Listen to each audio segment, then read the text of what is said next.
Good morning.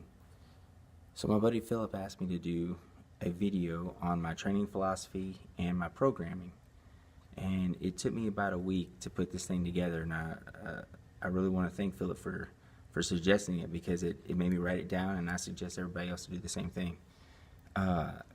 It was tough. I wanted to write everything down and organize it, and I did. I broke it up into 2 stages. The first stage has 4 aspects. The second stage has 3 topics. Okay, so my first stage is introducing new clients to the fitness industry, regardless of your current knowledge base. Okay, those 4 aspects, and I'm just going to sum them up. I'm going to leave everything in the description. I'm going to leave the full description of everything. But the 4 basic aspects of my first stage of introducing new clients to the fitness business is results. Results are verified. Results are visible. They're unarguable results. Number 1, you see someone with results, go talk to them. If you're new to the business, find someone who has results and go talk to them. That's what I did. Watch their YouTube videos.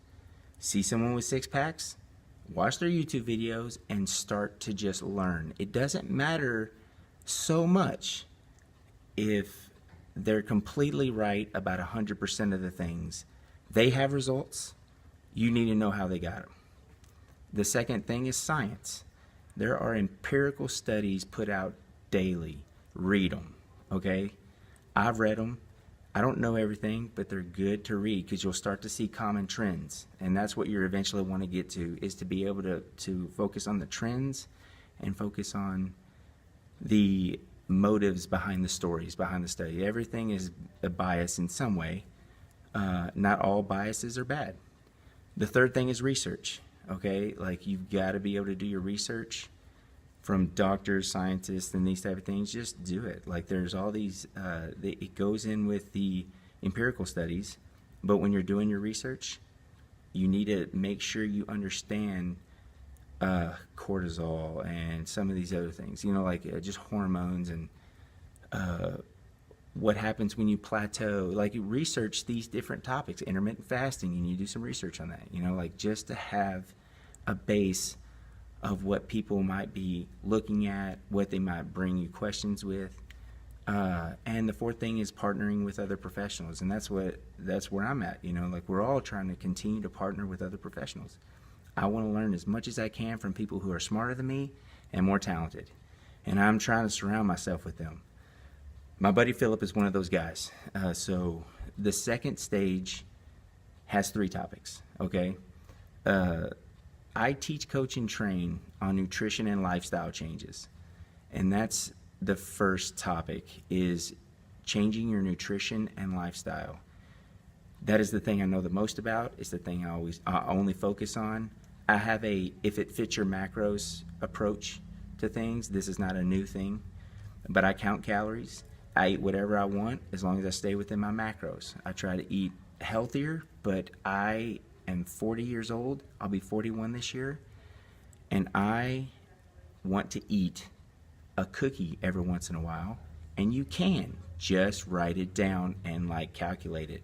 If you know how much protein you need, you can do whatever you want. Like, you can, if you know how many calories you need, you can gain, lose, whatever. You can take a diet break. I don't really adhere to cheat meals and stuff, because it's kind of like throwing caution to the wind. But write it down, and go over a couple, 1,000 calories, 2,000 calories one day. But don't do it every day, okay? The second topic is resistance training. You got to resistance train if you want to build muscle and lose fat. There's a difference between fat loss and weight loss, and I go into this more detail, but resistance training is the number 2 topic that's in the second stage of my programming. And the third is supplementation. I just recently started taking supplements, and supplements are good, and there's all kinds out there. And that goes back with doing research and these type of things. And if you're under 30, you don't need any supplements pretty much. You might take a fish oil or something like that, but there is no supplements like testosterone or anything like that that is going to help a 25-year-old male for the long term. You've got plenty right now. You're 25, you know. Get a couple years in the fitness, training hard, lifting weights, get a good base, and then think about supplementation. Whenever you get a little older, you know, then you're primed for it, and your body's primed for it. So thanks, Philip, for the advice. Here's the video, and I'll leave everything in the description. Cheers.